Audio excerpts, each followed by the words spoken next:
Sebenarnya kalau orang dibilang SMK penerbangan nih, orang tuh pasti mikir, oh jadi pilot gitu, jadi pramugari. Misalnya harus ngendel pesawat Boeing 737, nah itu ada lisensinya. Belajar bikin mur dulu, tuh rivet. Tapi lama-lama kayaknya kuliah lebih seru juga nih gitu, ketemu dengan kaum-kaum intelektual gitu. Berpendidikan semua gitu Seru ya. banget, ikut demo gitu ya. Gak banyak namanya di dunia penerbangan khususnya di pramugari. Kenapa Itu tuh? karena kendala jilbab. Ada loh salah satu orang Aceh yang tinggal di Surabaya kalau nggak salah saya, dan dia jadi salah satu ahli di penerbangan.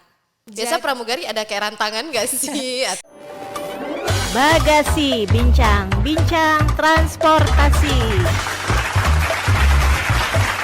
Assalamualaikum warahmatullahi wabarakatuh. Selamat datang rekan Moda di episode Bagasi yang kesekian kalinya. Karena ini udah mulai banyak ya episodenya. Dan hari ini sama dengan episode sebelumnya bareng saya Mirna Rasyada, kita bakal ngobrol banyak seputar transportasi. Tapi nggak selamanya ngomongin tentang Transkutaraja, terus juga nggak selamanya kita juga akan selalu membahas tentang transportasi Aceh hebat dan yang lainnya. Karena kini kita punya banyak pilihan transportasi ya, terutama untuk yang jauh-jauh, antar kota, antar negeri. Ini dia kita punya salah satu bintang tamu, Sarah Junza. Halo. Halo Mirna. Hai, gimana kabarnya? Alhamdulillah ya. Kita kayak Baik pernah banget. ketemu di mana ya? Kayak sering ketemu gitu, kayaknya sering jajan di Bang Padang ya. Sering ngelukis-ngelukis juga di Bang Padang kayaknya Betul. ya. Jadi kita emang kegiatannya agak-agak banyak, tapi sebenarnya pemasukan nggak ada. Pokoknya aktif aja dulu ya. Aktif aja dulu, biar nggak masa tenggang gitu Iya. loh. Hari ini kita punya Sarah Junza yang bakal kita banyak tanyain ya, melontarkan pertanyaan. Waduh, agak takut ini ya. Ya nggak apa-apa, santai Berasa aja. lagi di sensus soalnya. Ini nggak lihat lighting udah mateng. Cakep banget ini biru-biru ya, Betul. kuning-kuning. Udah jangan dikomenin semua ya Sarah Junza ya. Keren soalnya. Karena kenapa Sarah Junza ada di sini? Ternyata kita juga sempat mengulik, kalau nyari nama Sarah Junza di internet udah ada. Oh ada, Ada. bukan Cuma- pinjol ya. Ya kali pinjol ya, enggak dong. Jadi Sarah Junza ini punya background sekolah transportasi di tingkat sekolah menengah kejuruan, benar Iya, gak sih? benar banget. Diceritain sedikit lah Jadi- sebelum kita mulai lebih Oh, panjang. Oke, untuk openingnya pemanasan ya. Betul. Jadi tuh kebetulan di tahun 2010 kayaknya baru pertama sekali deh itu ada sekolah SMK yang berhubungan dengan penerbangan. Kalau selama ini kan adanya kelautan, Betul. terus ada teknik mesin dan lain-lainnya gitu ya. Transportasi darat gitu-gitu ya. Gitu. Jadi di tahun 2010-an itu ada SMK jurusan penerbangan. Di Kayak Aceh? Gitu, di Aceh. Oke. Kayak gitu. Jadi itu dulu tuh di bawah provinsi tapi sekolahnya masih di daerah Lampinang. Jadi belum Oke. di daerah Belambintang. Sekarang sudah pindah ya ke dekat kawasan Lanut sana gitu. Jadi jurusannya dulu waktu itu masih dua kalau nggak salah. Masih aja tuh? jurusan teknik elektro sama permesinan. Tunggu. Kayak gitu. Penerbangan tapi jurusannya teknik elektro nih. Iya, jadi sebenarnya kalau orang dibilang SMK penerbangan nih, orang tuh pasti mikir, oh jadi pilot gitu, jadi pramugari. Enggak. Itulah yang ada di pikiran awam saya gitu padahal ya. sebenarnya Padahal kan- Sarah Junza ini sebenarnya ada jurusan-jurusan yang lain gitu. Ada jurusan banyak sebenarnya kalau di penerbangan ini yang orang Aceh bisa kulik lagi untuk mungkin bisa jadi inspirasi untuk karir adik-adik ke depan Betul. gitu. Ya salah satunya ya di bagian electricity-nya atau juga elektro mereka gitu. Terus juga ada permesinan udara gitu. Permesinan udara. Pesawat udara. Oh ya khusus ya. Jadi kalau mesin udara kan agak repot. Agak repot, Jadi ya. pesawat udara. Pesawat udara, Gitu. Jadi gitu. pesawat terbang lah ya. Dan di situ yang diajarin apa? Karena biasanya kalau saya pribadi nih ya familiar sama sekolah transportasi yang memang tingkatnya D1, D2, D3 gitu loh. Kalau ini kan SMK tuh. Yang ngebedain apa dari sekolah-sekolah yang lain? Sebenarnya mungkin kalau untuk yang tamatan SMK ini memang disiapin dari level teknisi dulu. Jadi kan Oke. kalau jenjang untuk engineer pesawat itu panjang. Jadi mereka harus ngambil lisensi lagi untuk ngehandle pesawatnya. Katakanlah misalnya harus ngehandle pesawat Boeing 737. Nah itu ada lisensinya gitu kan. Jadi kalau untuk tamatan SMK ini lebih general. Jadi mereka mempelajari katakanlah permesinan pesawat udara itu general. Secara umum ya. Secara umum misalnya semua kayak tipe gitu loh. misal paling gampang deh yang diserap sama teman-teman di luar gitu ya tentang kenapa sih pesawat bisa terbang Oh, kayak gitu. oke. Kalau terus apa lagi ya teknik-teknik aerodinamika kayak gitu, aerodinamika. Nah itu juga dipelajari. Kalau elektrik saya kurang paham, tapi yang jelas mereka bahas tentang kelistrikan kayak gitu. Untuk transportasi udara ya. Untuk pesawat udara juga. Oke. Jadi sebenarnya kalau cuma di Aceh aja yang hanya ada 2 jurusan atau sebenarnya ada banyak jurusan lain yang sejak tingkat SMK itu memang udah menjurus ini nih untuk pilotnya dan ini untuk yang bagian lain, ada teknisi dan yang lain-lain. Sebenarnya kalau di luar sendiri gimana untuk sekolah Kalau SMK? di luar itu tetap ya kalau SMK itu lebih kejuruannya itu memang ke teknisi. Jadi teknisi kelistrikan atau permesinan, ada juga yang satu lagi bagian material. Jadi orang yang bertanggung jawab untuk memproduksi atau mempersiapkan material yang dibutuhkan sama si permesinan sama si electricity ini gitu. Oh, gitu. Nah itu ada 3 sebenarnya. Tapi kalau misalnya kayak tadi mau jadi pilot atau mau jadi cabin crew atau juga pramugari, nah itu setelah lulus dari SMK baru deh. Itu sekolah khusus. Setelah khusus atau misalnya mau ngelanjutin lagi kayaknya di engineer nih lebih menarik deh, duitnya lebih banyak gitu kan. Ada juga sekolahnya gitu. Oh gitu. Jadi dari 2 jurusan yang ada di SMK Penerbangan di Aceh, pasti kamu salah satunya dong. Kok saya jadi agak-agak penasaran gitu loh. Kamu tuh jurusan apa sih dulu? Jadi dulu itu milihnya saya permesinan pesawat udara. Permesinan. Gitu. Iya. Jadi anak mesin banget. Anak bengkel banget ya. Ya kan kalau pesawat nggak yang di bengkel-bengkel pada umumnya gitu loh. Iya, jadi belajar bikin mur dulu. Tuh, rivet. Nah, kalau anak permesinan tuh ngerivet kayak gitu-gitu gitu. ya. Apalagi nih, jadi Ada banyak sebenarnya sih yang dipelajari, tapi kebetulan kan udah lama banget ya. agak luntur Yang saya ingat ya. tuh rivet, kenapa? Karena saya pernah nggak lulus di ujian situ, nggak rapi gitu ya. Berarti emang gak selamanya jalannya mulus aja Iya, gitu benar. ya. Tapi kalau misalnya kita flashback lagi, ingat atau enggak deh di zaman-zaman masih SMK ke jurusan penerbangan gitu ya.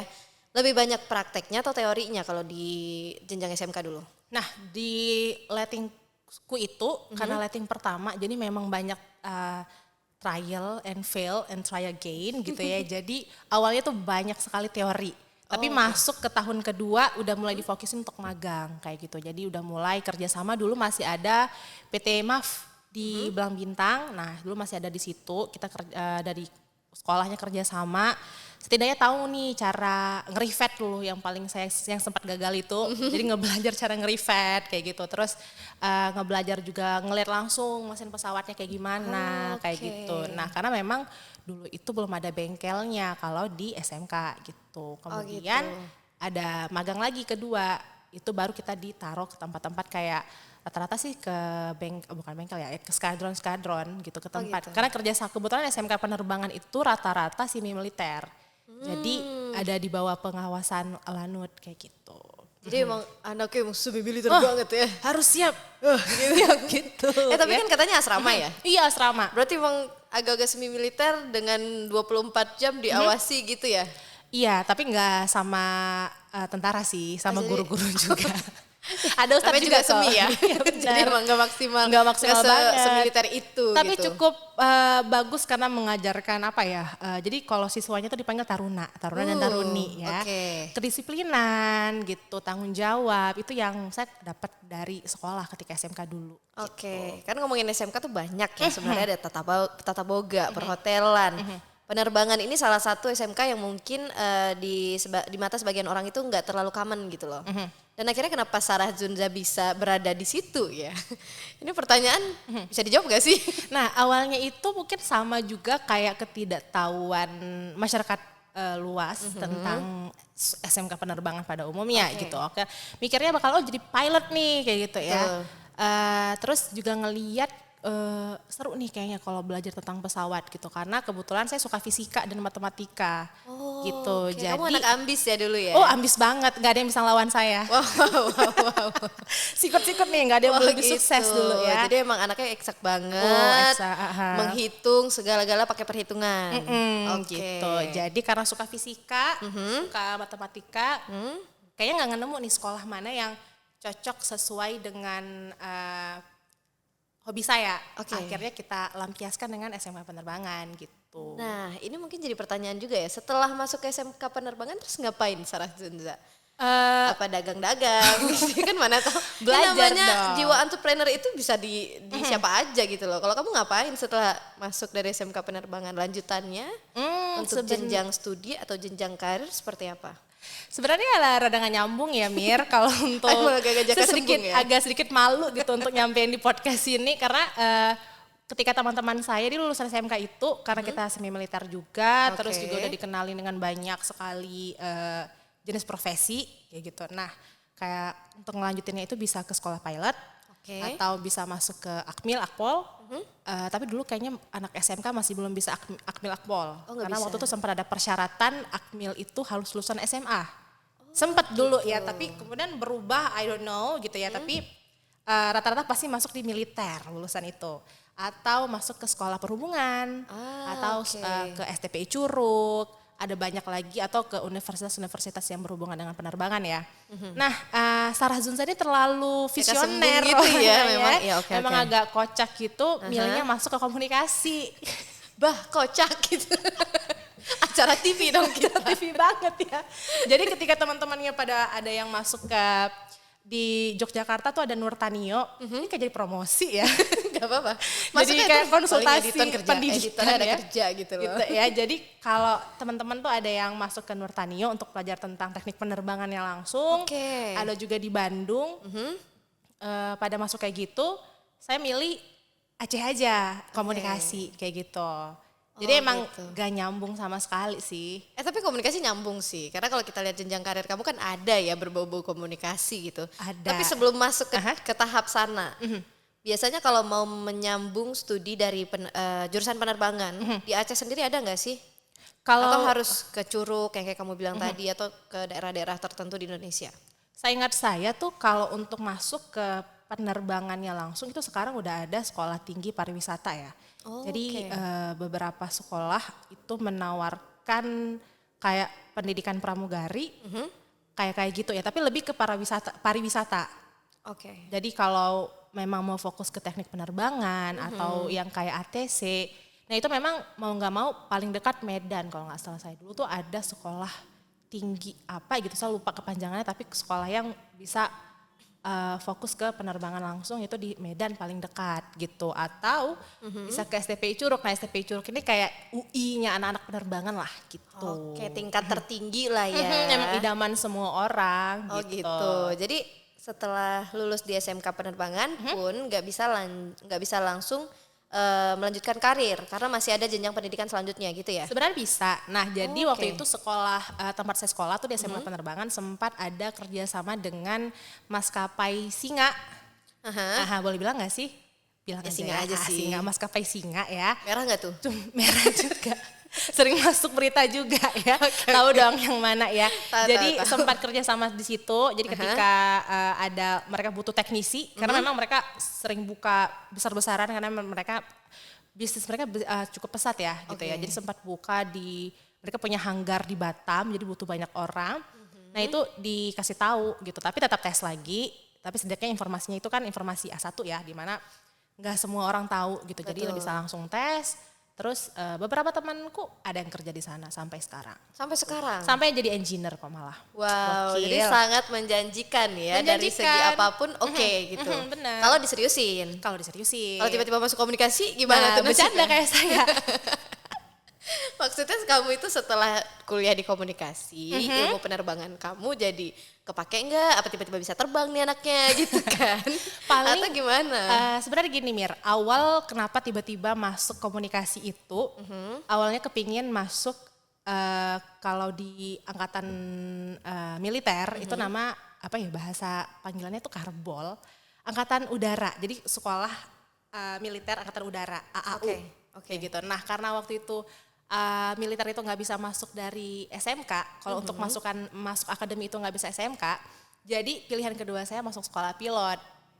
Gitu, Oke. STPI Curug. Tapi waktu itu kayak lagi ada kasus gitu ya, jadi agak ribet untuk masuk. Berharap masuk swasta. Nah, jadi kalau swasta itu kayak saya harus jual beberapa ruko orang deh. Karena ruko sendiri nggak punya. Nggak punya ruko ya? sendiri Oke, gitu, jadi oke, kayak oke. kemahalan banget gitu. Jadi sebenarnya awalnya tujuan kuliah itu untuk ini nggak bikin efek sedih kan jadi Ntar paling ada lagu sama daun-daun hitam tuh gak?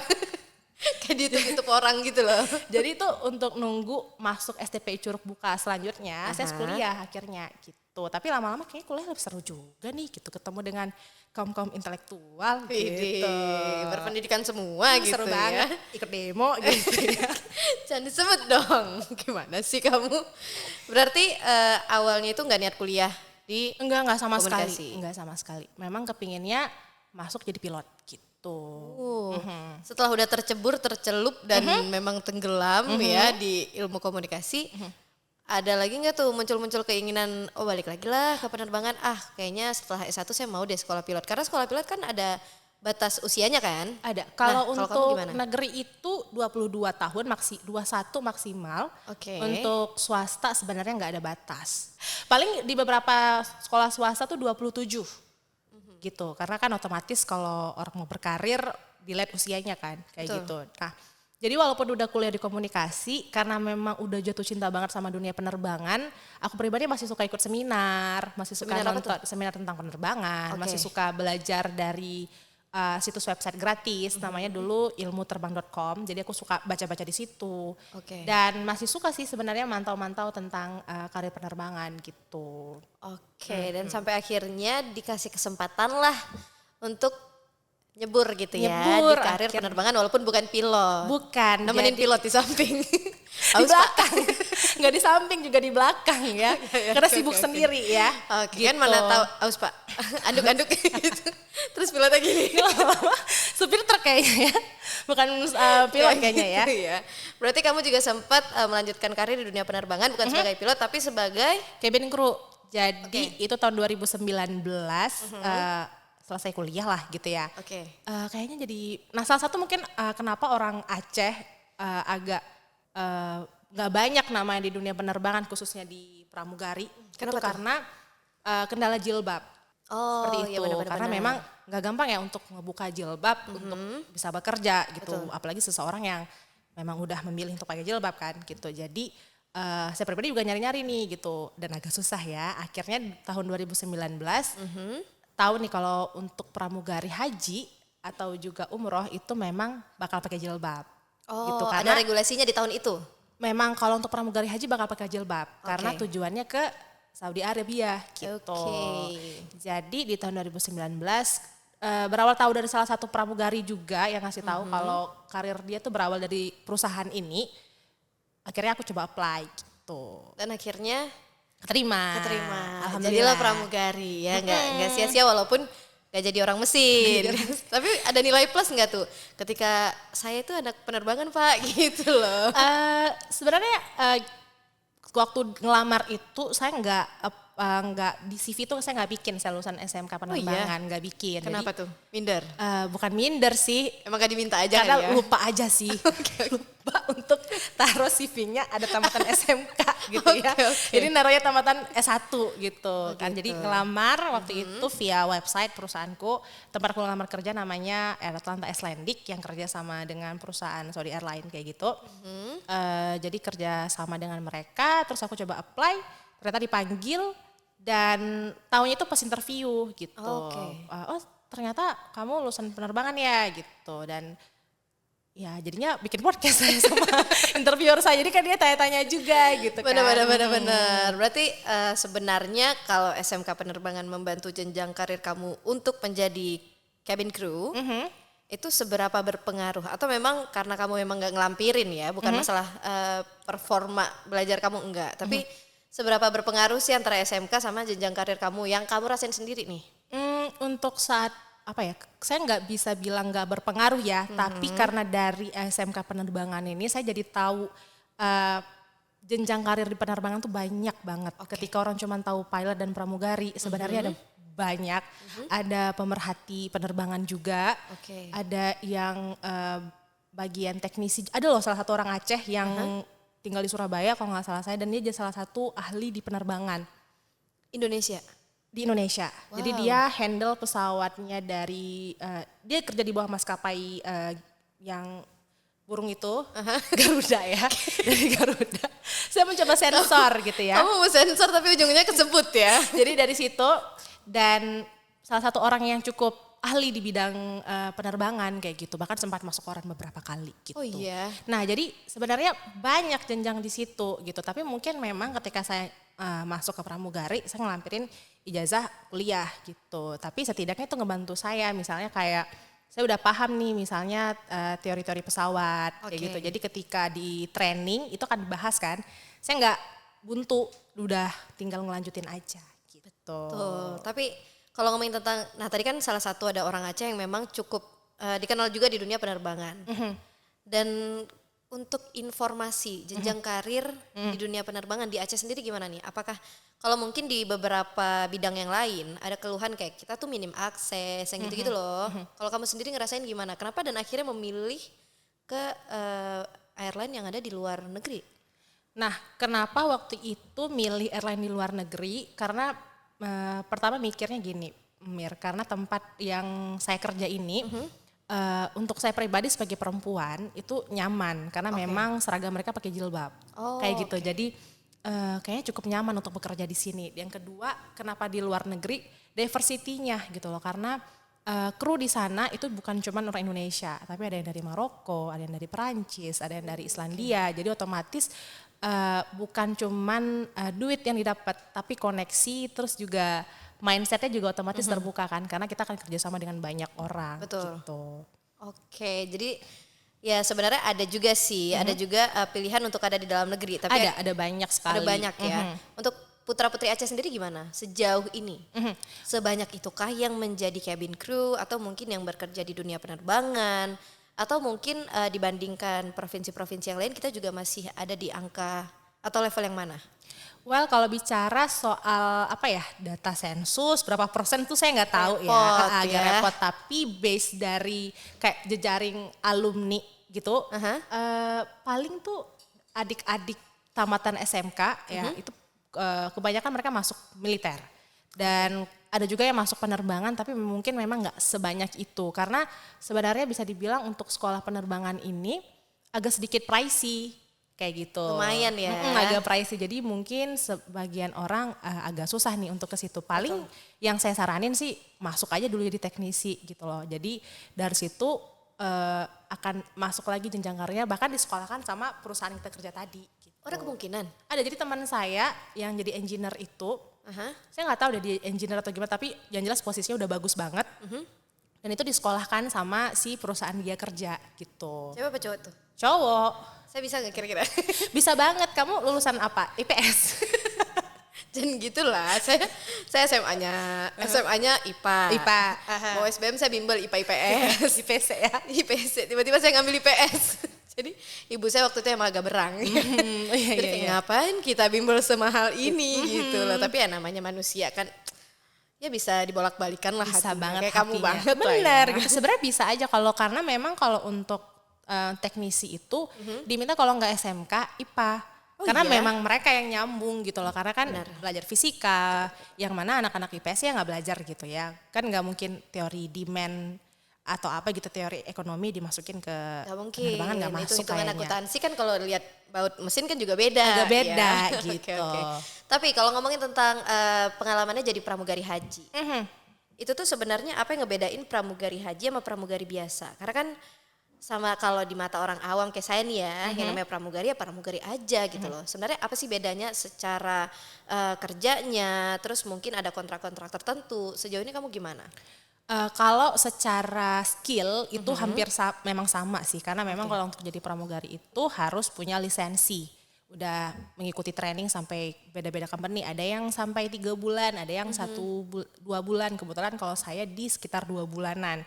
Jadi semua skillnya itu sama, mulai dari emergency, safety procedure, terus juga service yang paling penting juga salah satunya, itu juga kita sama semua gitu.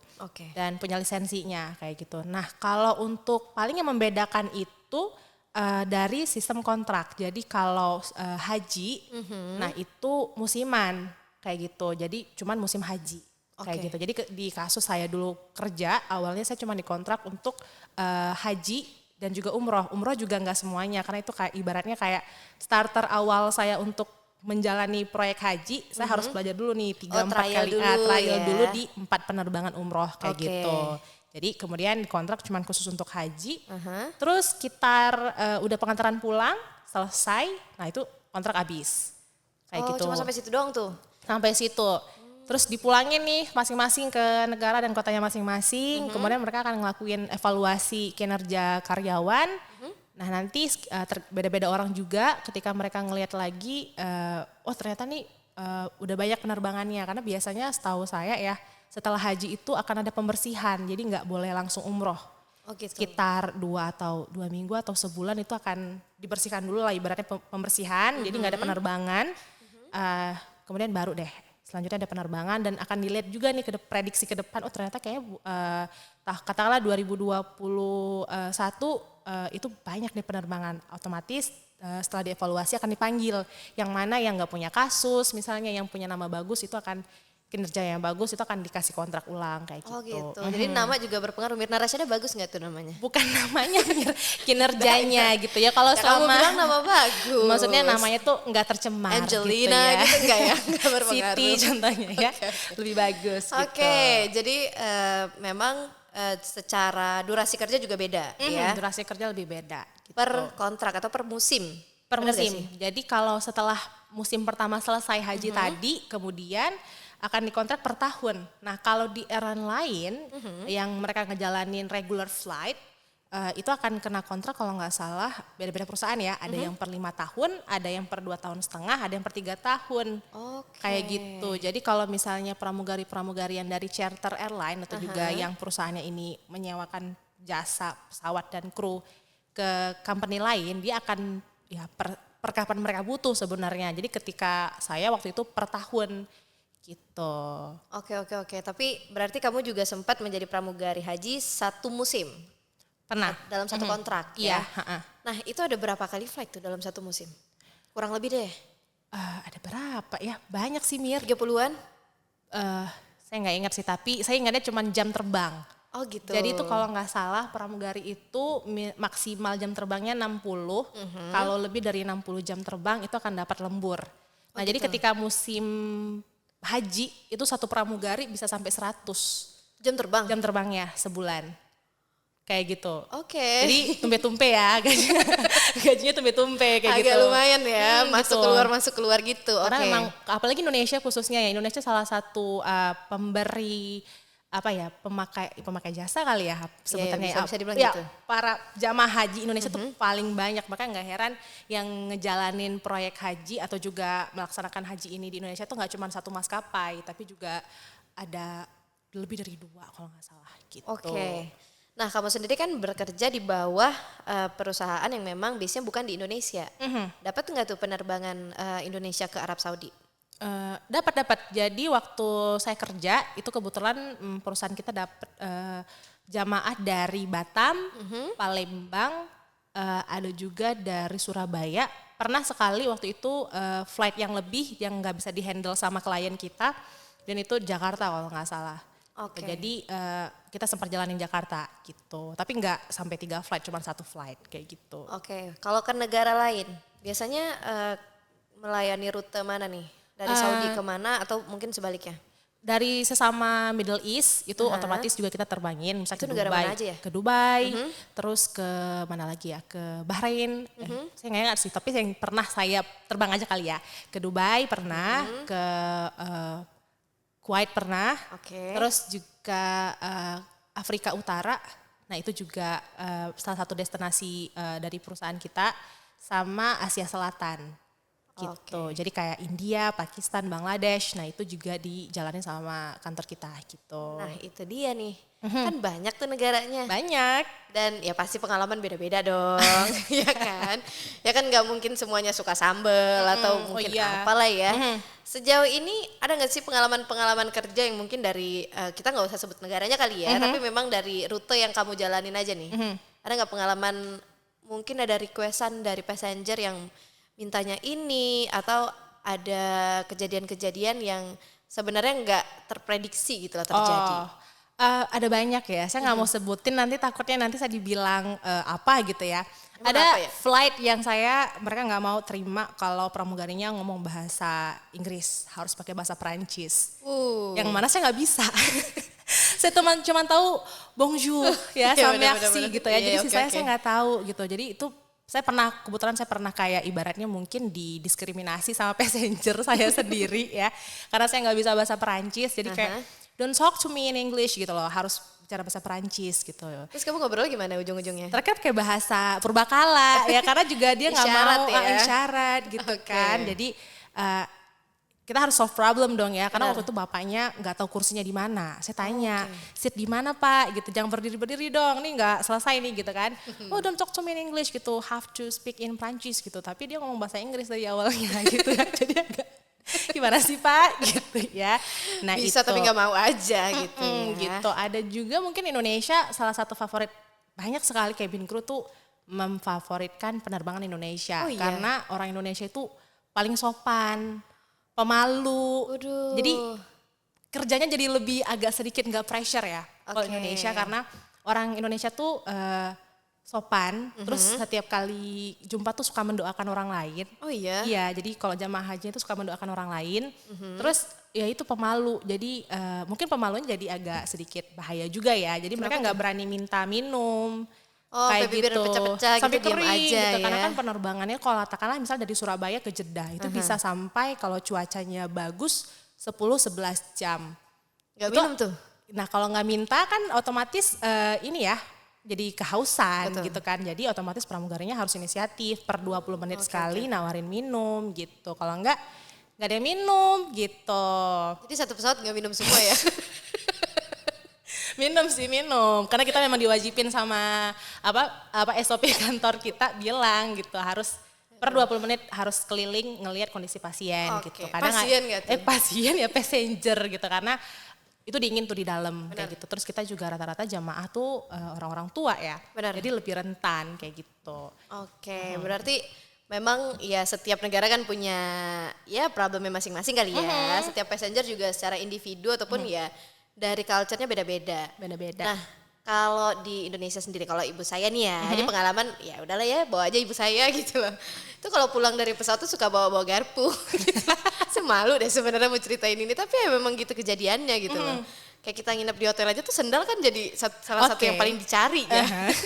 Kalau di pesawat sendiri gimana? Banyak sih itu apa ya, mungkin merasa souvenir di pesawat itu semuanya harus dibawa pulang ya. Soalnya Tapi kan ada logonya Bu. iya, jadi kapan lagi ya gitu. Tapi loh. itu saya jadi nanti ditegur saya sama. Oh, jadi sebenarnya nggak boleh ya? Sebenarnya kalau misalnya kayak blanket atau juga pillow, kembalikanlah ke dalam tempatnya. Jangan nambah beban gitu ya.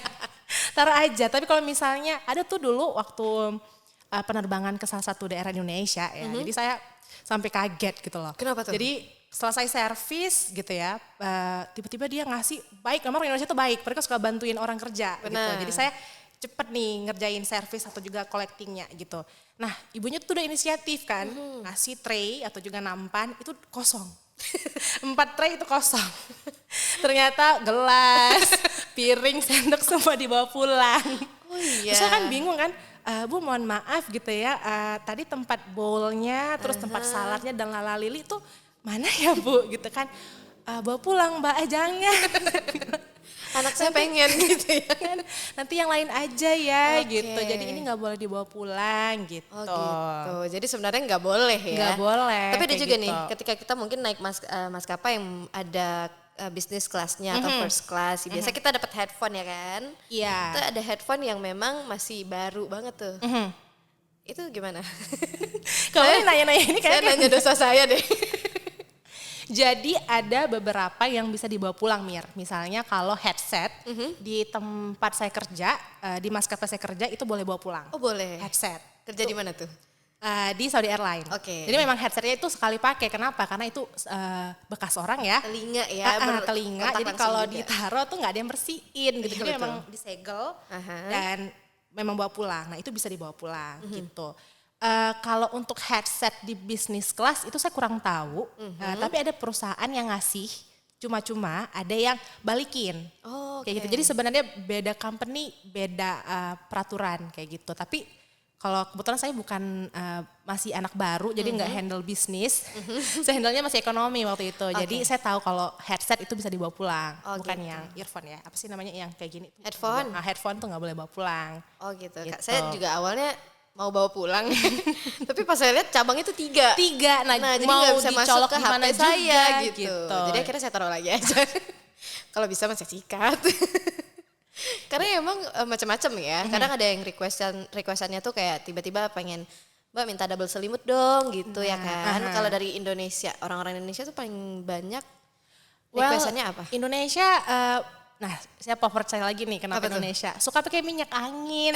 Jadi tuh teman-teman saya senang flight Indonesia karena berasa masuk aromaterapi kali ya. Jadi orang-orang pakai minyak angin. Eukaliptus gitu Karena ya? dingin juga di dalam pesawat. Jadi mereka suka minta double. Paling yang suka lucunya ya sama orang Indonesia ketika kita servis nih Mir. Jadi pilihannya banyak nih. Ada teh, ada jus, ada air putih gitu. Jadi kalau jus juga ada pilihannya banyak lagi, ada mix jus, ada guava atau apa. Orange juice biasanya ya. Dan seketika saya langsung jadi abang-abang jual jus ya, karena mereka mintanya pokat gitu. Saya suka bingung tuh, Bu mau jus yang mana gitu kan.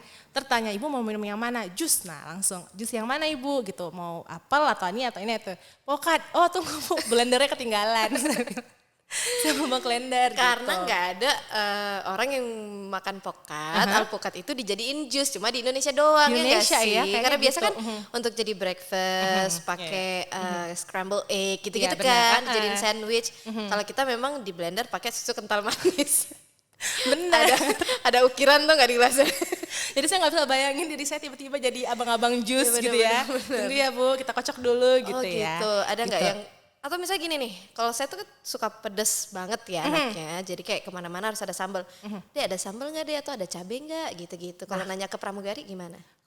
Ada biasanya. Nah kalau makanan itu biasanya setiap negara akan disesuaikan. Jadi kalau Oke. Indonesia karena udah tahu orang Indonesia kayak gimana lidahnya, sambalnya tuh bukan sambal yang dari Middle East karena biasanya sambal di Middle East itu lebih ke asem. Betul, Nggak asam terlalu pedes gitu ya. Tapi nggak terlalu pedas. Misalnya Benar. kayak sambal Tabasco. Kayaknya nggak perlu makan ya itu karena emang asin doang atau asam doang gitu kan. Jadi kalau di Indonesia emang khusus sambal dari produk Indonesia sendiri yang dipakai karena cuman itu yang bisa fit dengan lidah orang Indonesia kayak gitu. Jadi untuk menunya juga waktu itu pernah saya dapat bagian section gali namanya, jadi yang ngurus dapurnya di pesawat gitu. Enak banget waktu dipanasin tuh buat terasi. Jadi memang nasi goreng terasi. Oh iya? Gitu, jadi memang berasa sih dan memang sesuai dengan lidah orang Indonesia gitu. Tapi saya juga penasaran nih. Ini satu yang paling saya penasaran ya. Ketika passenger itu makan biasa ada 2 menu ya, kayak fish or chicken gitu-gitu kan. Nah biasa pramugari ikutan makan menu khusus atau gimana sih? Kok saya nanya ini ya? Tapi saya penasaran beneran. Biasa pramugari ada kayak rantangan gak sih? Atau mungkin ada menu khusus cabin crew dan yang lain-lain? Kalau untuk cabin crew-nya sendiri kita punya menu khususnya, maksudnya iya? menu khusus untuk cabin crew, krunya untuk pilot dan juga si pramugarinya gitu. Biasanya sih mengikuti daerah juga, hampir-hampir sama, tapi mungkin akan ada original. Jadi kalau kita pasti akan ada biryani atau makanan-makanan yang agak sedikit pasta. Nah itu akan ada di dapurnya kita gitu. Jadi khusus buat kru kayak gitu. Gitu berarti belum tentu makanan cabin crew ataupun ya petugasnya sama dengan passengernya gitu ya. Belum tentu, tapi kadang-kadang ya pramugari justru suka makanan si passenger. Lebih enak ya? Lebih enak, bukan lebih enak sih. Kadang agak bosan ya, Oh iya benar. makan itu terus gitu. Jadi kayaknya seru nih makan nasi goreng kayak gitu. Emang boleh ya? Gak boleh dong.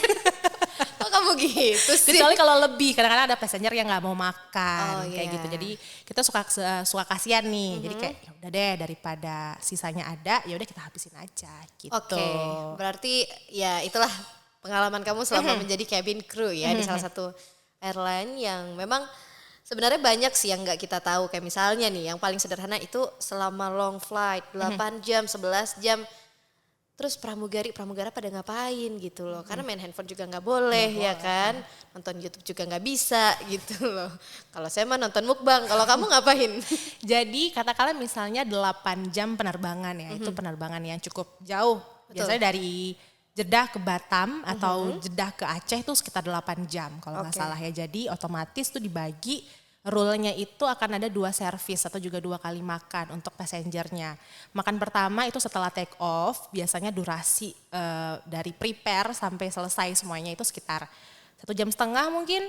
Nah setelah itu kita bagi rest time karena kan memang pramugari harus istirahat ya. Jadi ada apa ya, di dunia penerbangan itu bahkan waktu tidur sekalipun kita akan dihitung kayak gitu. Jadi supaya mengurangi eksiden atau juga fatigue kalau di pramugari, kelelahan kan. Jadi emang harus istirahat kayak gitu. Jadi katakanlah sisanya punya sekitar 6 jam. Jadi 3 jam si sayap kiri istirahat atau 3 jam sayap kanan istirahat kayak gitu. Biasanya yang luar istirahat itu di sayap kanan. Kenapa? Karena sayap kanan akan siapin makanan di servis kedua. Di sayap kedua bakalan istirahat kedua kayak gitu. Nah, jadi katakanlah 3 jam kita jaga, itu pramugarinya wajib untuk mantau si passenger mereka. Jadi kalau pramugari itu punya zone-nya masing-masing, ada A, B, C, D, dan E misalnya gitu ya. Ini misalnya. Nah, katakanlah misalnya saya di zona E. Nah, jadi otomatis saya punya passenger yang saya tanggung jawab kan. Katakanlah misalnya ada 20 orang misalnya. Nah, jadi saya harus kalau saya sih biasanya juga untuk ngurangin ngantuk, setiap 10 menit saya akan keliling mastiin passenger, apalagi misalnya orang Indonesia kan suka malu. Saya akan tanya gitu kondisinya kayak gimana, apakah membutuhkan sesuatu kayak gitu. Jadi dan kita juga ngebantuin sayap kanan biasanya untuk sebelum dia masak tuh kita bantuin untuk prepare yang lain supaya nanti ketika dia turun tinggal masak aja gitu. Oh gitu, oke. Berarti ya tetap ada pembagiannya gitu ya, mulai dari jam jaga dan yang lain-lain. Nah setelah landing dan kemudian turun sampailah ke negaranya masing-masing ya. Katakanlah kalau kamu misalnya nyampe Sudan tuh. Nah sebelum ke penerbangan selanjutnya biasa pramugari ngapain ya? Nah kalau penerbangannya itu singkat, katakanlah misalnya kayak tadi kamu bahas Sudan ya, Khartoum misalnya itu penerbangannya cuma 3 jam. Nah dari kita balik lagi, jadi kalau di penerbangan itu ada istilah kayak 1 leg atau 2 legs. Jadi 1 leg itu kayak 1 penerbangan. Sekali jalan sekali gitu jalan, ya? kalau DMPP. misalnya, kalau 2 leg itu 2 kali. Oke. Nah DP jadi nggak tuh bahasa saya? Emang gus banget kan. Malu deh lama-lama. Persiapan untuk balik itu kita akan ada security, ada cek lagi. Oke. Jadi udah selesai, udah boarding semuanya, udah turun semuanya, udah embarkasi semuanya. Penumpang kita akan siap lagi, cleaner akan masuk untuk bersihin mess yang dibikin tadi ya, semuanya dibersihin, toilet semua lalali itu dibersihin sama ada cleanernya. Terus pramugari juga ngelakuin cek lagi, mungkin ada barang yang ketinggalan atau misalnya ada yang amit-amit misalnya ada yang naruh bom gitu ya. Karena kan kita nggak pernah tahu ya, orang-orang agak iseng di penerbangan kayak gitu. Jadi kita akan cek semuanya kayak gitu. Nah setelah itu preparation untuk flight selanjutnya lagi gitu. Seandainya nih banyak pertanyaan juga ya ketika jadi pramugari haji kan durasinya lama, nggak cuma seminggu 2 minggu ya, nggak cuma sebulan 2 bulan. Ketika stay ada di negara misalnya Jeddah, katakanlah Jeddah, tuh pada ngapain ya, pada ikutan haji, apa mungkin kasih makan unta, apa ngapain gitu.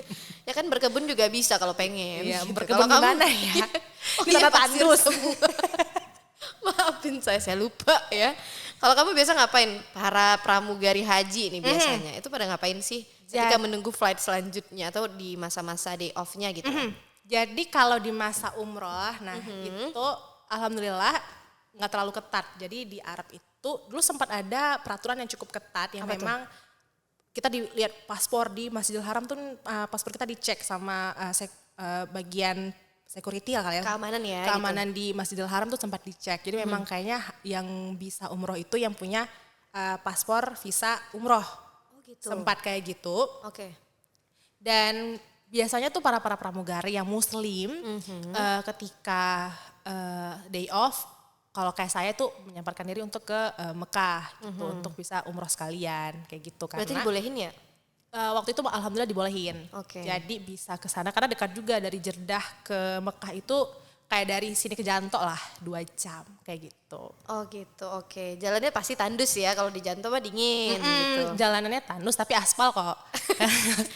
Gak ada sapi-sapi juga, itu gak ada. Beda-beda gitu. ya, unta-unta gak ada yang berkeliaran gak juga? Enggak, pinggir-pinggir kalau kamu niat banget tuh ada tuh di ujung-ujung tuh kelihatan. Itu gitu. unta pada liar gak sih di sana? Atau sebenarnya ada yang punya juga kayak kita lihat kambing orang? Nah itu tuh yang uniknya di sana. Kalau di sini ya sapi kita ngeliat di lampu merah gitu ya. Di sana kayaknya lebih tertib deh, nggak ada memang di bagian dessertnya sih kita nggak ketemu dia di lampu merah tiba-tiba ada unta gitu, nggak ada.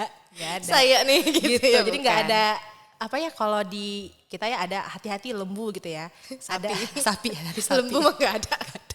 Ada Hati-hati. rambunya memang, ada rambunya. hewan ternak gitu. Kalau di sana tuh nggak ada karena memang tertib sih di sana Oh iya. bagusnya. Oke. Berarti kalau memang day off bisa melakukan kegiatannya masing-masing, Bisa individual bebas ya. mau ngapain aja, mau ikut les atau mau ngapain bisa lah gitu. Selama nggak mengganggu jadwal penerbangan. Benar. Oke, nah yang terakhir kali ya, ini terakhir apa gimana sih Bang? Terakhir, boleh. Oke, katanya gitu. Ntar editor tolong ya. Terpusing nih ngedit yang mana ya. Ini hai doang nih, sejam gak sih Podcastnya nih? ketawa mulu isinya Ya nih. mau gimana, karena kita juga ngebahas dunia yang cukup serius, emang kadang-kadang harus ketawa ya. Terakhir kali, ketika sudah berakhir menjadi pramugari haji, what's next gitu? Cari kerja. Nah ini juga pertanyaan, awalnya misalnya saya ini jadi guru, terus daftar jadi pramugari haji. Terus setelah menjadi pramugari haji dan kontraknya habis, saya balik lagi dong jadi guru. Nah, jadi dari awal pertama saya daftar, jadi itu salah satu HR kita, dia ngasih tahu the worst scenario gitu loh. Misalnya, ini tuh kontrak kamu cuman per 6 bulan, setelah itu memang ketika selesai memang udah kalas, memang kita nggak ada, ibaratnya kamu jangan berharap nanti kamu akan balik lagi, kayak kata dia gitu, karena akan dievaluasi kinerjanya. Jadi otomatis setelah 6 bulan itu memang benar-benar kalau misalnya yang tadi kamu guru mau jadi guru lagi, it's okay, tidak akan ada kamu tiba-tiba HR-nya marah atau kayak gimana, nggak ada gitu. Tapi kalau memang misalnya kamu mau ngelanjutin, itu nanti kalau di perusahaan saya kita bakal email kalau kita tuh available untuk dipanggil Bersedia lagi. Pak gitu ya, Kayak saya gitu. nggak kerja kok di Aceh enggak gitu Enggak, misalnya saya ya. nunggu banget nih gitu. Dan Gitu. mereka akan ngasih tahu kalau misalnya memang mereka butuh kru, itu mereka langsung hubungi segera.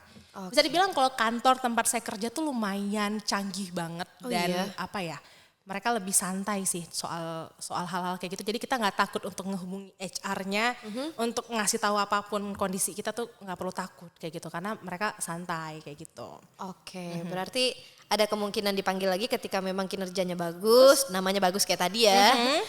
Ada kemungkinan juga enggak dan kamu melanjutkan kegiatan kamu sebelum menjadi pramugari haji gitu. Benar. Sama seperti kamu yang sekarang ya. Gitu ya. Oke, sejauh ini kayaknya itu aja deh pertanyaan saya. Sebenarnya banyak ya. Saya mau nanya kenapa toilet di pesawat beda, itu banyak sebenarnya. Tapi kayaknya rekan moda kita perlu nggak sih informasi itu gitu. Paling terus saya kasih tahu aja ya cara nge-flash gitu ya biar jangan takut karena biasanya ada orang yang nggak Indonesia flash ya? nggak tahu. Oh iya. Ya banyak tuh yang takut nge-flash di pesawat. Kalau di pesawat tuh bilangnya lavatory, kita bilangnya toilet ya.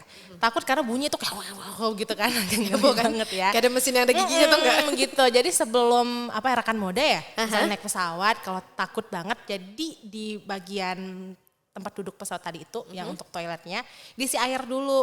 Jadi kamu nggak berasa dihirup banget sama si toiletnya Jadi bisa tadi. berasa kesedot gitu ya? Gitu. Itu salah satunya ya yang gak paling gampang gitu. Dan don't forget to flush ya. Kalau nggak tahu tanya.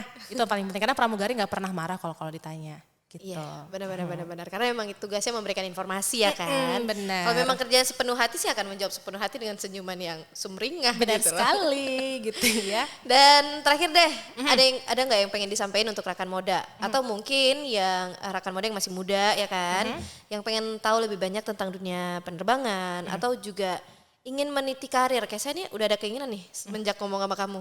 Kayak saya cocok deh jadi engineer, saya lihat-lihat ya. Saya Seru lihat aja memang sendiri. serius. Saya ngobrol melihat diri sendiri cocok kayaknya. Cocok ya Ada engineer. nggak yang pengen disampaikan ke rekan muda kita? Well untuk ini harus lihat kamera nggak sih?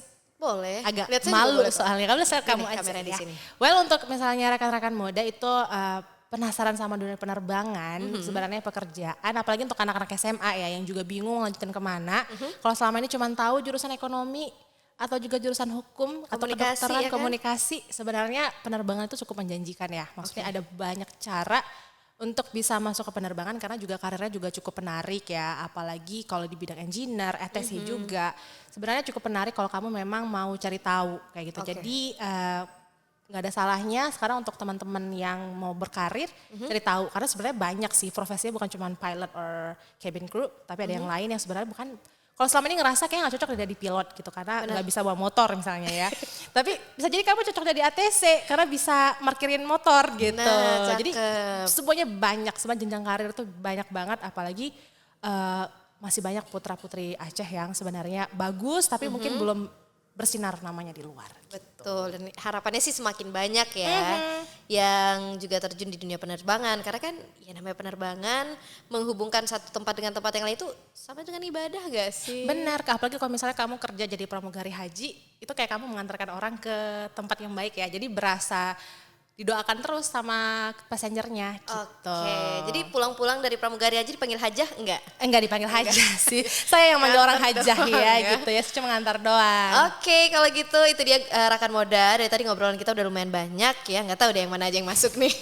Dan yang paling penting semoga informasi ini bermanfaat dan informatif juga untuk kamu yang lagi pengen cari tahu tentang dunia penerbangan dan lainnya.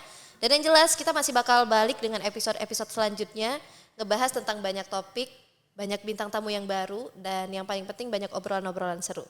Jadi jangan lupa like, komen, dan subscribe juga YouTube-nya di Sub Aceh. Dan sampai jumpa di video selanjutnya. Wassalamualaikum warahmatullahi wabarakatuh.